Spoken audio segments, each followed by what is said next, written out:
En Peyu, del programa APM de TV3, ha aprofitat la seva actuació al Teatre El Jardí de Figueres i l'endemà ha presentat el seu llibre Ole tu.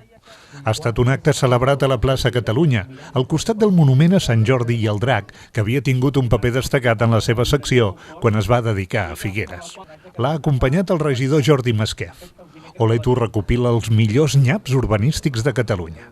L'Ole tu és el que veieu a la tele, la secció de l'APM traslladada al llibre, amb la possibilitat de que a la tele només tens 2 minuts per explicar-te i en el llibre són una sèrie de fotos i jo tinc tot el temps del món allà per fer els meus escrits i cada foto és una excusa per fer com una mena de monòleg humorístic que explica la fotografia. A més a més té el valor afegit de que hi ha material inèdit, de coses que són fugaces, que quan vas a rodar ja ho han canviat o ja ho han arreglat, era tot un material que anava quedant en el calaix i dic, hòstia, hem de fer un llibre i que aquest material el pugui veure la gent.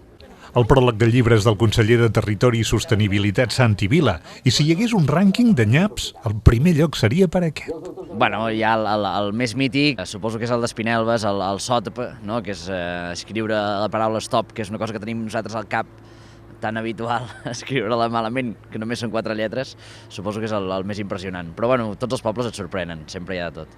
Ole tu ha servit per arreglar alguns nyaps, aquest de l'Avinguda Perpinyà de Figueres, per exemple. Sí, de fet m'han comentat que l'havien arreglat, justament aquesta setmana que venia jo a Figueres, no sé per què, però sí que passa que és bastant automàtic, Quan s'emet un capítol a l'APM, l'endemà moltes coses els arreglen. Ens ha arribat els espectadors que estan molt al cas i van al lloc dels fets, diguéssim, i ens fan fotos i ens ho envien un cop està arreglat. Vull dir que, mira, si almenys contribuïm a arreglar una mica el país, doncs tot sigui per això. En Peyu ha aprofitat aquesta presentació a Figueres per anunciar que actuarà al proper Festival Còmic de la ciutat.